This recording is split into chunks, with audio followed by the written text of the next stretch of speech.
Hey, welcome in. I'm Rita, and this is the story I'm telling myself. If you've ever felt like you're standing in your own way, you are not alone. Let's get into it. Hello, Rachel Druckenmiller. Welcome to the first episode of season 2 of the Story I'm Telling Myself podcast. So excited to have you. Thank you.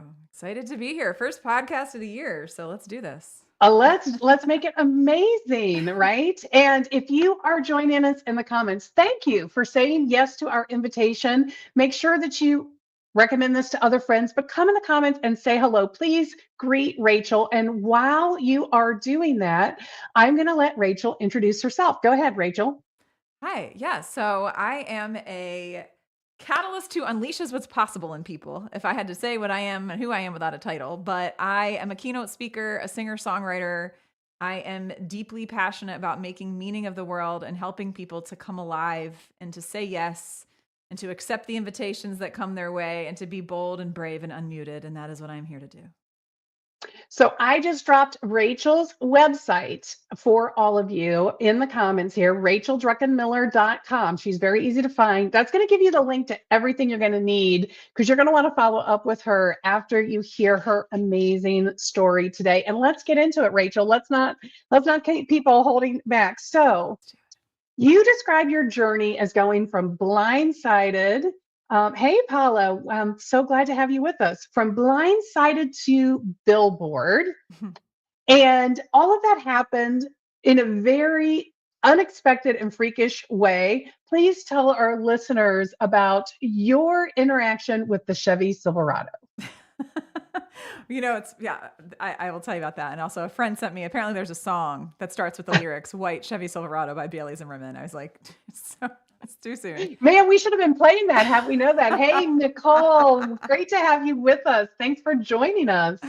So it's 6 weeks after the pandemic. After the pandemic started, we are washing our groceries and making sourdough bread and meeting our neighbors and going on walks and runs. And I did the thing that we were told to do, get outside and exercise, get some fresh air. So my husband and I go out for a run in our neighborhood and we're in conversation with each other. We're going into a neighborhood where there's all these really amazing houses that we want to check out because we're thinking of moving sometime soon. And as we're approaching the intersection, my husband runs across the street and there was a white Chevy Silverado stopped in the right-hand turn lane. And he runs past the truck. I go to run past the truck. And as I am in the center of the truck, I'm sensing in my periphery that's starting to move. And so I turn my body like I'm, Superman. I'm going to stop this truck from moving. And I slam my hands on the hood of the truck. And this guy does not get the cue. And he keeps turning, takes a right-hand turn into the intersection. I am like up on the grill of this truck, my feet 2 to 3 feet off the ground, going into the center of the intersection. This guy finally realizes, oh my gosh, there's a human on my car. And he slams on the brakes and I slide off and stumble backwards in the middle of the intersection where, by the way, traffic is coming. Like I land in incoming traffic. Thank goodness it was a Sunday afternoon and traffic was light. My husband is standing frozen on the other side of the intersection because he's crossed the street already, completely frozen, watches this entire thing unfold, has no idea what happened. Like, am I okay? I start screaming. I feel like I got the wind knocked out of me. Like, I cannot breathe. It all happened in slow motion. And a bunch of strangers come to my side. He picks me up and walks me over to the sidewalk.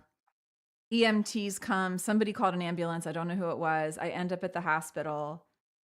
And I'm told I have a compression fracture in my back, which on top of a year that was already not so great, this was not news that anyone needed. Right. Right. And because of the time that it was, my husband couldn't even come to the hospital to drop off my purse, to drop off my phone. Security was so tight, like wouldn't even let him drop off my purse. So I'm in this trauma room for 9 hours. And I had this thought that came to mind of there's something here about rising up when we get knocked down that I'm going to use at some point. And because speakers are weird and we have to make meaning out of everything before we've even experienced the fullness of what it is. And I just start singing songs in the middle of the trauma room, laying on this bed by myself. I started singing like Hakuna Matata. And there's a song called Waymaker that we sing at church. And these lyrics just start pouring out of me, and I just start singing. I needed something. Really? You were in Yeah. a trauma room. Yeah. Drapes pulled the whole 9 yards. And of all the things that you choose to do in that moment, how phenomenal that what you choose to do is to sing. It That's was, to yeah. me, and here's the most interesting thing about that, the power of music to heal. Yeah. And to bring us into a moment, like when you're singing, it regulates, I mean, from a scientific, nerdy standpoint, singing regulates your breathing. It calms down. Singing, humming, and chanting calm down your nervous system. No one sang along, unfortunately. I'm like crying while I'm singing Hakuna Matata. It was a sight. And that experience, going through that, and that was just the beginning, right? Because when you go through something like that, then there's the recovery, the months and the years of physical, emotional, psychological recovery. 2 days after that event, I'm on Zoom delivering a presentation about building hope and resilience in the midst of uncertainty to a group of HR leaders in a back brace. Like, what am I doing? But I needed sometimes when we go through something really difficult, the fastest way that we can help ourselves begin to heal is to use it for the good of somebody else. Say that again. Because this is something, look, we all have our own versions of trauma. It may not be getting hit by a Chevy Silverado truck in the intersection on your run, but we all have our traumas. Say that again, Rachel. Okay, let me remember how I said it. So, so all of us go through these difficult experiences, and you know, the quicker we can get into a place of action and meaning making with it by helping other people, it helps us to heal. Helping other people helps us to heal. Yes. Yeah. Yes. I mean, when you are stuck, listeners, friends in the comments, and support this if you've had this experience. When you are having the worst possible day in your life, when you show kindness, when you reach out to somebody else, when you give of yourself, it is healing. It is the thing that can turn your day around and make it something that is positive and valuable and meaningful for you. Yeah, it's true. And so I went, that was like my automatic go-to of like, I need to figure out how to get out of this. Like I can't, it was so traumatizing. I felt so alone, right? Everyone already knows how isolating it was during the pandemic. So imagine the thing that you could do, which was move your body, was taken away from you. So it's like the one freedom that I had, which was to be able to go outside and move my body at a time where everyone was already isolated, was taken away. Yeah, I have to say, like that was my saving grace. I never had to stop my daily walks. I was able to go to the park, to the woods with my dogs, and that time in nature just really was my sanity. So I feel that deep in my soul, Rachel. Mm. And I think a lot of people here probably do too, of what a gift it was. I remember 3 weeks after the accident, it was a Sunday afternoon, and I'm looking out the bay window with my husband. It's a beautiful Sunday afternoon in May, and I see this guy, I don't even know him, run by our house. And I just turned to my husband and I hugged him and I cried because I was like, I don't know when I'm going to be able to do that again. And so that experience, I know we'll get to it, but like that was the beginning of that was the blindside moment that I didn't see coming. And everyone has didn't see it coming moments, blindside moments, like a diagnosis or a divorce or a death of somebody or a loss of some kind, a layoff. Everybody knows what it feels like to be blindsided, hopefully not by a truck, but everyone gets it. And so when we share our struggles and we say, hey, I didn't see it coming, someone says, oh my gosh, me too. I completely get what that's like. We create connection and we help ourselves and each other get through those more difficult moments together because we know we're not alone. Well, that instinct that you had in the trauma room to sing, you carried that forward. It emerged again for you. So tell us a little bit more, because what you say about yourself is you said, "Oh, I'm not a singer. I'm somebody who likes to sing." Mhm. And you treated singing as if it were this little fun side thing Yeah. that you did, and you really did not give yourself permission. You muted your passion Mhm. for singing. And yet it was the thing that automatically came out of you in this moment of trauma. Tell Mhm. us a little bit more about how that story with music evolved. Yeah, well, I think sometimes when we see somebody having a talent, we assume they've always had that. They've always been good at that. They've always been comfortable doing that. That's always been their thing. And for me, people that meet me now are like, "Oh my gosh, you've always been a singer, right?" I've always liked to sing, but I wouldn't own the identity of being a singer. I mean, from the time I was 6, 7, 8 years old, I would sing in this room in my house. I'd shut all the doors, put on giant headphones, rock out to Amy Grant, Celine Dion, Mariah Carey, like these major ballad singers. And I loved it, but I would never have an audience because having an audience made me feel really anxious and scared and potentially judged, and I couldn't risk that. So Mm. I did an audition for choir in high school. It wasn't until my junior year of college that I finally auditioned for a solo in the gospel choir. Only after a semester abroad awakened something in me.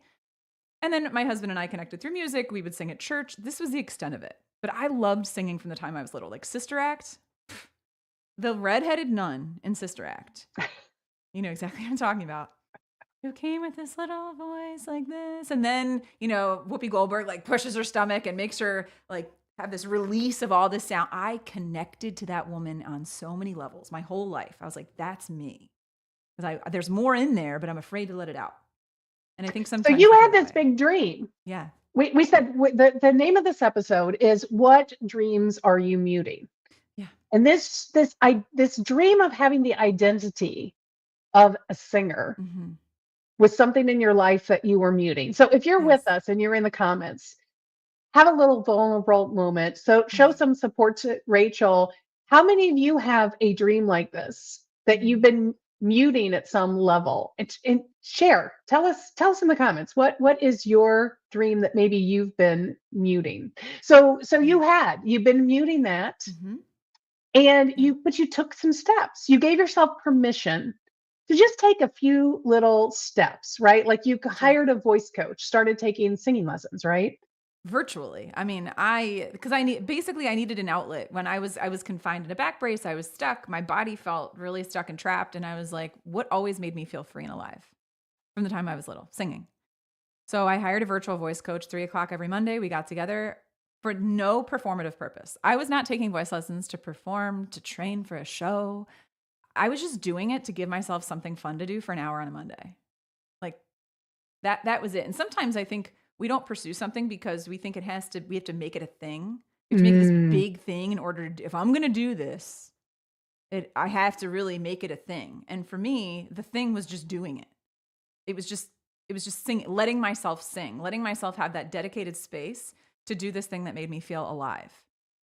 So I want to slow down a little bit right here Yeah. because this is the story I'm telling myself. And Mm, Rachel just gave you some really important permission and guidance about a story you might be telling yourself, mm, which is you might be telling yourself, if I take any movement forward, it has to become a big thing in my life. And she just gave you permission to say no. No, yeah, that's just a lie that your perfectionist inside of you is telling you. You don't have to make everything into a big thing. You're yeah. allowed to have little things for yourself, and that's enough too. It so is. Like if you enjoy it, do it. I mean, I we overcomplicate things, as adults. Kids pursue the things that they like to do. They don't Yes, think they about do. they're not like, what's my end game here? Like, am I gonna make money off of this? Kids they do it because they enjoy it. And as adults, we kind of forget that we can also still do that. And I pay this woman, right? I mean, so you might even look at something like that and be like, you were paying somebody money for something that had no end game, no big goal. The goal is to feel alive and joyful. I think that's like a pretty good goal. You know? Yes. It definitely in the pandemic, it was a very important Yeah. goal. And It, so, in many ways, again, the story that you could have told yourself was, well, I'm just stuck. You could have, it could have been this really uninspiring downward thing. And instead, you told yourself a story of, I can still create some space of joy for myself. Yes. You looked at where that was. And again, you gave yourself permission. You said, I can create an hour of joy in my life every week, just doing this thing that has always brought me joy.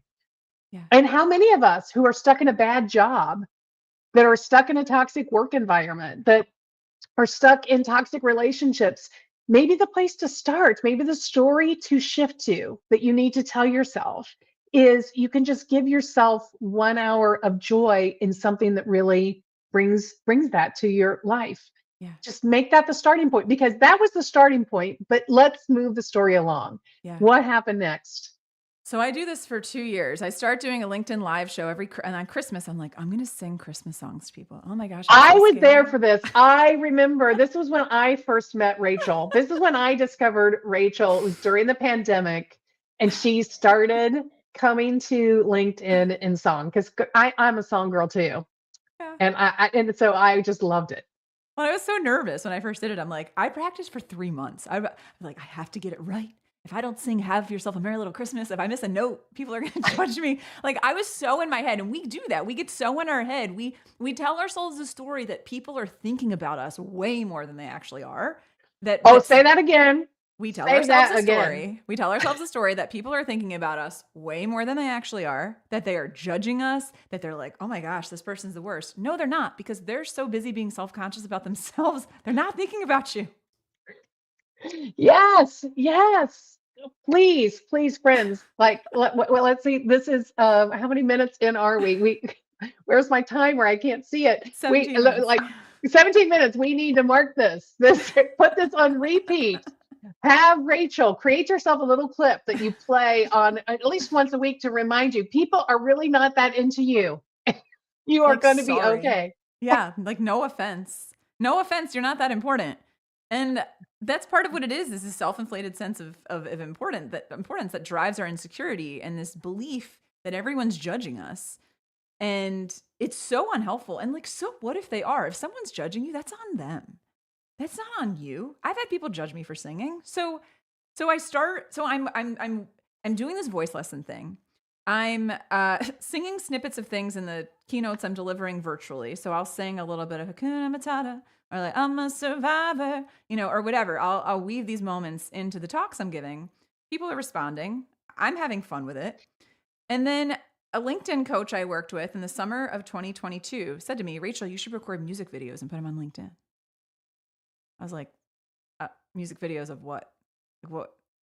I don't even know how to do that. And she goes, oh, just, other covers of other people's songs. I was like, I don't know how to make this sounds like a bigger thing than you're making it. 1 a month. I don't think you understand what this entails. So I reached out to a guy I go to church with, named Leroy. And it is hard I know someone's commenting here. It is hard to realize that people don't care about us. Not to be rude about it, but people aren't thinking about you as much as you think they are. Yes. Their own perfectionist is in their own head, driving them crazy. We are. It's a lot of noise. Not helpful. So this coach says you should record music videos. I don't know how to do that. I reach out to a guy named Leroy, who I go to church with.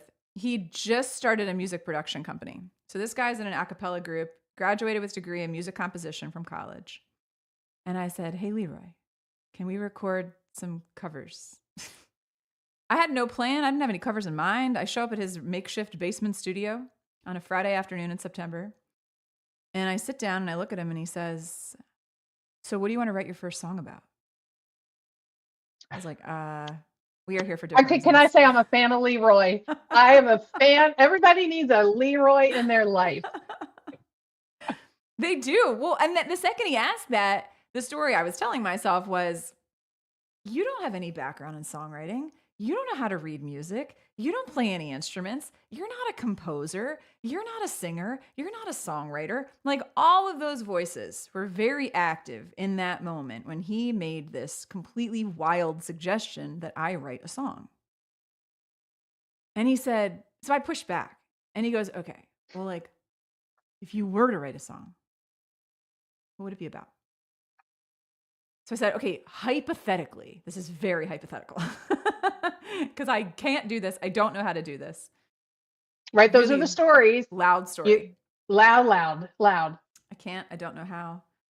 And I said, And I might fail and embarrass myself, right? Oh. And deep underneath all of that, and if I do this, this could just be the biggest fail I have, most public, ugly, worst thing ever. Why would I ever go after that? Right? That is at the core of the lie. Yeah. That our internal narrator is spinning up.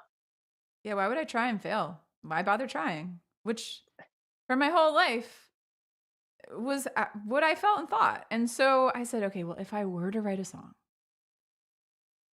I watched this documentary last night called Bully on Netflix. I don't know if anyone's watched it. It's older, made in 2012. It's these 6 vignettes of these kids who were bullied growing up, harassed, bullied. And it's really, really sad what happened. 3 of these kids took their own lives. Elementary, middle school age kids. I mean, devastating. And one of the kids was named Ty Smalley. I think he might have been about 11. And his dad, Kirk, this is in the documentary, his dad, Kirk, his parents started a nonprofit called Stand for the Silent. And they would go out and deliver anti-bullying messages at schools. And they would have these memorial, services where they would acknowledge the lives of those that had been lost. And at these events, they gave everybody a silicone bracelet that said the words, "I am somebody," on the bracelet. So I'm remembering this, watching this documentary from less than 24 hours before that moment. And I said to Leroy, if I were to write a song, I'd want to write a song about being somebody, because everybody wants to feel like there's somebody and a lot of people feel like they aren't. So we start digging into it. And he starts asking me questions. And I said, well, I felt like growing up, in order to be somebody, the story I told myself growing up, in order to be somebody, I had to be impressive. In order to be somebody, I had to be accomplished. In order to be somebody, I had to be performing and proving myself in some way. I had to be excellent. I had to be the best. And if I wasn't those things, hands up in the comments if these are stories you grew up and maybe are still telling yourselves, right? I got to be impressive. I've got to earn that external validation. I got to show up in a way that earns it every day. The belief that I carried was, if I am not impressive, then I am a nobody. That's it. And so I felt that deep down, and it drove so much of the behavior that I've had my whole life of being accomplished and being impressive and going after awards and getting straight A's and gold stars, and all of that was driven by this deep, deep, deep-seated fear that if I didn't do all of that I was nobody. And who the deeper layer beneath that was, and who would love a nobody? Like, right. Who would accept a nobody? Who would want to be around? Who would want to be friends with a nobody? The story I told myself, very, very deep-seated, that drove a lot of my behavior. So we start working on this song, and I don't know what I'm doing. I'm at the story, in the moment, I'm like, I don't know how to write a song. I don't know what, and he starts playing this beautiful melody line that was just, I can't even, this is the melody line. He starts playing this, and I'm like, did you just make that up? What? It was so beautiful. And he says, hum along with it, find the melody. I'm like, I don't know what that means. So I start humming over it, and I'm so in the moment, I'm like, am I doing this right? Am I messing this up? Is this going to work? At the same time, I'm still showing up, and we have that choice, right? We can be asking ourselves those questions. The doubt and fear can show up, and we can still say, I'm going to keep going. I'm going to keep going. I'm going to keep going. And by the end of that session, we had a verse. And when I got home, I could not stop thinking about the song. I did no other work the rest of the day. I had work to do. I got home and I became obsessed. And I sent him a voice note, and I said, I think I have the chorus. I think the chorus at the end of the song is you are somebody, you matter, and you are enough. Like, I think I have the chorus. I think I have it. And so we're pinging notes back and forth to each other. And I'm like, I feel so alive. Like, so after literally having a brush with death, I know what that felt like 2.5 years earlier, to now feeling so alive, still having no idea what I'm doing, but showing up anyway. And we get together every other week for the next 5 months. And on January 26th. Well, and let me just pause you there. Yeah. Because one of the most universal stories that we all tell ourselves is we have to know how before we can. Yes. Yeah. And so you heard it here. You heard it here, friends. Rachel is living proof. You don't have to know how before you can. You can just be present, Yes. stay in the moment, and release. Eliminate that perfectionist voice, that high achiever voice. Let go of all of that noise in your head and just stay present and give yourself over to the opportunity. Yeah, they say like jump and the net will appear. I mean, Yes. that was one of those moments of jump and the net will appear. And it was a reminder to me of the power of collaboration and the power of a borrowed belief. So I talk a lot about, borrowing other people's belief in us. And in that moment when Leroy asked the question that I never anticipated of what do you want to write your first song about, he was demonstrating borrowed belief. And he's basically saying, I think you can do this, even though he had no proof that I could. He had no evidence that I could do this. And I had no evidence that I could do this. But we both moved forward, and he had a certain level of expertise that made me feel more comfortable taking some of the risk, because I knew that he wasn't going to judge me. Like deep down, I knew he wasn't going to be like, you're the worst. Like a secret part of me maybe was a little afraid of that, but he's somebody who creates a safe space. And so we go through this for 5 months, didn't have all the answers, had no answers, made it up as I went. Can we pause just a minute Yes. before you go there? I just want to go back to what you just said about borrowing belief. Yeah. Because, my practice in organizational psychology is in business. And when you look at the magic of what happens in startup businesses, it is that magic of borrowed belief. People do all kinds of jobs they've never done before that they don't know how to do.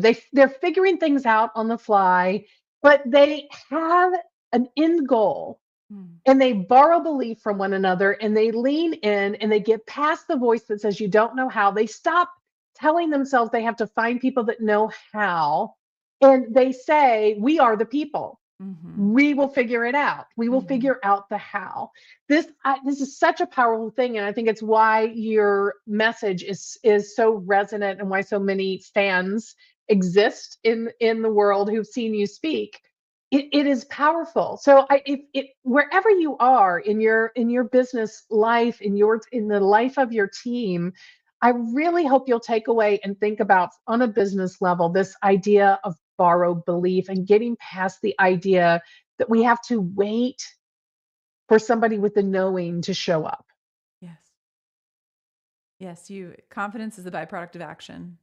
You get more confident the more you do the thing. And confidence compounds over time. So the more you have a little win, you get a small piece of evidence of like, I didn't know I could write a verse. We just read a verse. Okay. Maybe I could write another verse. Maybe I could write a bridge. Maybe I could write a chorus. And I don't have to do it alone. That was the other part of it. And you can expect that it's not always going to be right. The first thing that you do may not work out. So the other thing is the iterative nature of all of this, right? When you borrow belief, you also create a space of grace, where you say, I'm going to try, which means sometimes it's not going to work out. And that doesn't mean I failed. It just means that didn't work out, and I'm going to try again in a different way. And we really have to remap our stories about that, because this idea that it's one and done, or we get it right every time, is so ingrained in how we practice in most businesses. Oh, and in life. I mean, think about it. We've all heard this, story before of, could you imagine if the first time a baby went up to take a step and they fell, we're like, well, you're never going to walk. Right. But we do that to ourselves. Like, Yes, you try we to do. think one time that you've never done before, and you're like, oh, I messed up. I didn't do it right. You've never done it before. Why would you expect yourself to be awesome at it?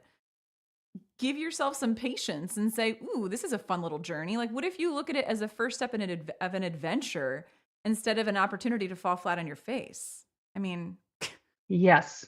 So I'm looking at the time, and I know we've got limited time. So I want to move us along in the story here a minute, because we want to get to the Billboard part of this, which is really cool. Yeah. I love the videos that you posted, but I think the first step before even the Billboard, if I am correct, is this redemption moment. you talked about how when you were in high school, in your story, how you wouldn't even give yourself permission to try out. You wanted to sing. You said you spent this time in your house singing all the time. But when it came to doing it publicly, you were so afraid Yeah. that So you afraid. wouldn't even give yourself an attempt. Yeah. You were definitely muting this opportunity to Mhm. step into this identity. But you had a redemptive moment, I did. and then which also then led. So you write your first song. Yeah. You did some beautiful videos and releases with that. Move us into the Yeah. story and tell us about your redemptive moment at your high school. Yeah, so my high school, we had been talking about having me speak at an event, and they had this event called the theme is around voices, and I was like, I have an idea. So I was just going to go speak initially to the girls. So I went to an all girls Catholic high school. There were going to be 700 or so students, faculty at this event, and then I said, my first song just came out. I mean, I'd never performed this. I was not a performer. Story I'm telling myself. First of all, I'm not a singer. Then I became a singer. Now I'm like, okay, I can't deny that identity. I have a song on Spotify. I can't say I'm not a singer. And then, but I'm like not a performer, right? So the story is I'm a singer, but I'm not a performer. So it's like we incrementally get to this place. And I said, but I could sing it. I have a backing track. I was so nervous. And I tell the story. I go back to my high school. I tell the story to all these girls about being a trailblazer. And I get to the end of it. And I talked about this, how I let fear hold me back when I was sitting in the seats that they were sitting in. And I was afraid to do this thing that I loved. And maybe they're afraid to do a thing that they love because they're self-conscious and afraid what people think. And I start to tee it up, and I said I wouldn't even try out for the choir here. And I took voice lessons for 1 year as a senior and had to do a performance and a recital, and I blacked out when I did it because no part of it was joyful, and I wished I could just hide under the covers. And I start to tee this up, and I hear this whisper in the girls in the crowd. They go, "Is she gonna sing? Is she gonna sing?" And I tell the story of the song. I tell the story of releasing it on Spotify, and I said, "And now I'm going to do the thing that I was too afraid to do when I was sitting where you're sitting." And I went up on stage, the stage that I never sang on all 4 years of high school. And the backing track to my first original song comes through the speakers. And I sing Somebody to this entire room of people 20 years after I would have wanted to do something like that for the very first time. And it was this full circle moment of, oh my gosh, like I did it. I did a thing. And I was scared. I was nervous. And I can go back and watch that video and be like, my voice is shaking and I didn't sing it the best way. But like, sometimes the fact that you did the thing, regardless of how well you did it, is what matters most. Like just doing I did the brave thing. Practice is prologue, right? I mean, this was your first public practice in many ways, right? And as a speaker, you really understand that Oh, yeah. because it's somebody who gives motivational keynotes. There is a lot of practice in smaller rooms before you take bigger stages, etc., right? Mm-hmm. But isn't it interesting how we still our inner perfectionist, that polyperfectionist, man, she just does not want to shut the F up.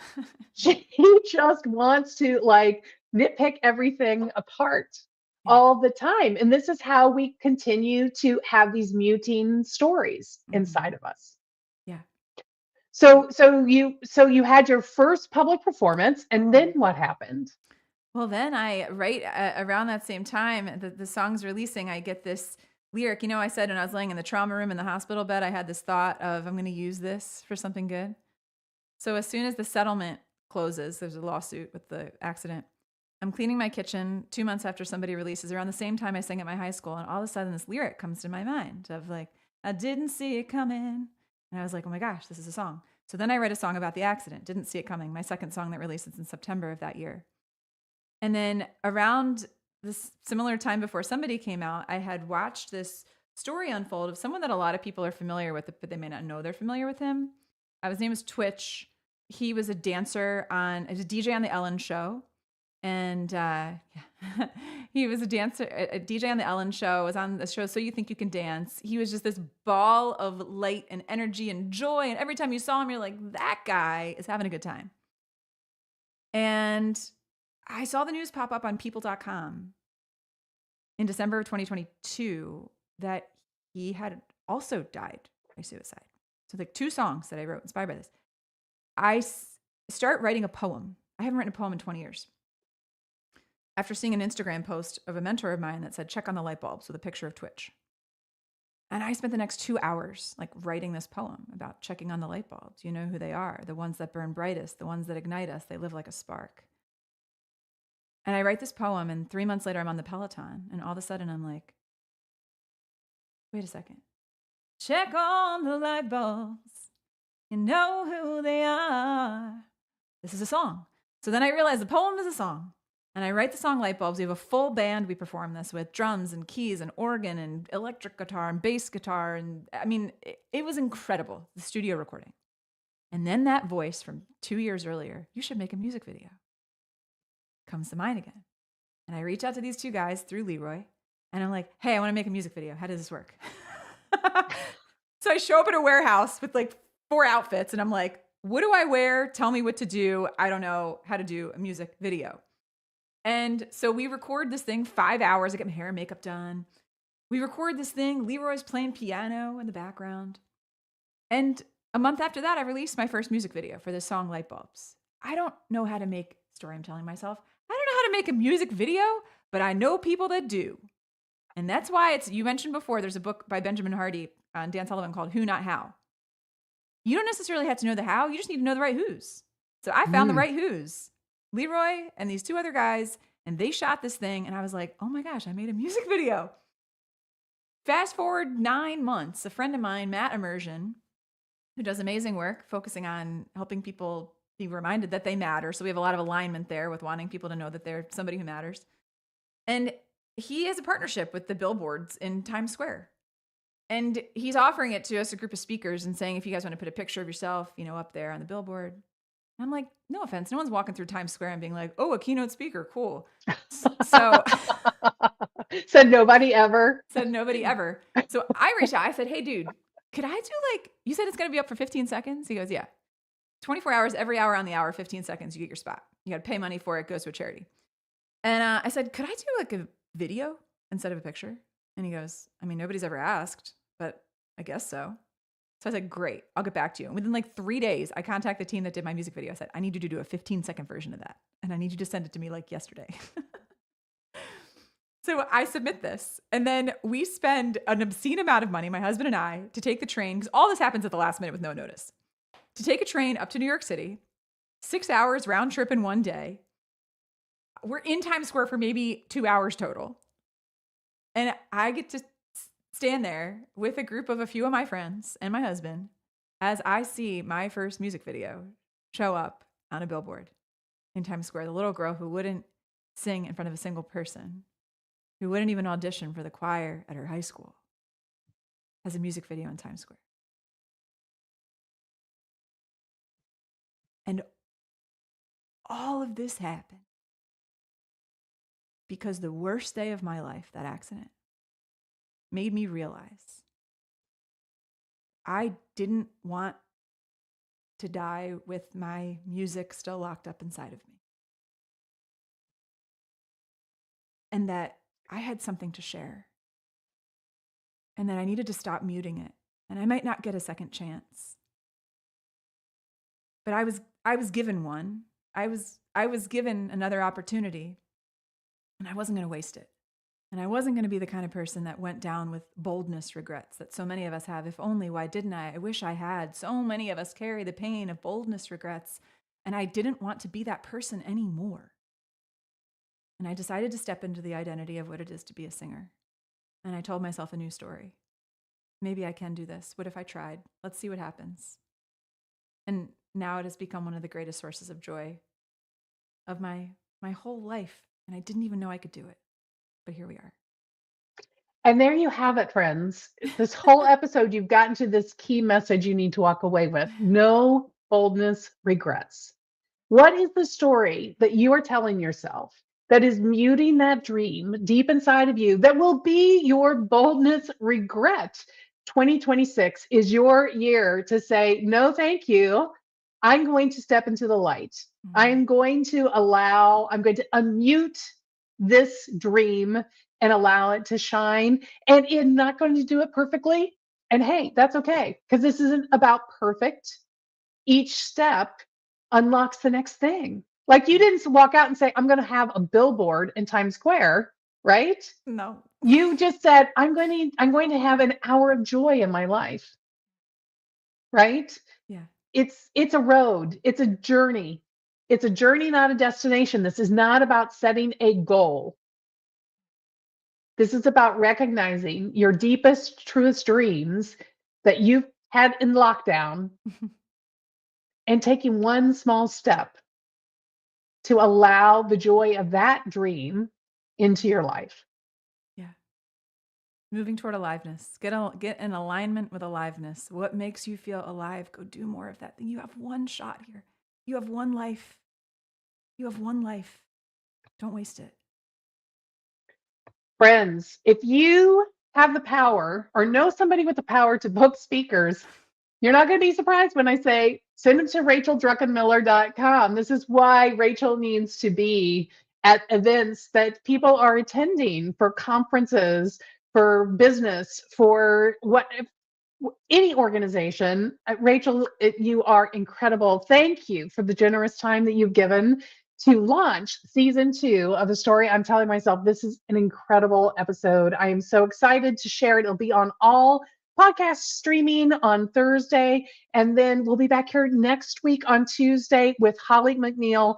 And she's going to share some vulnerable stuff that most of us would never talk about to anybody that wasn't our intimate friends. She's bringing a new level of vulnerability you don't want to miss. Come back and join us again next week, same time, same place.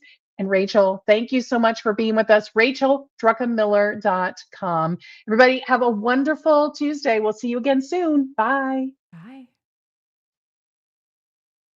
Thanks for joining us.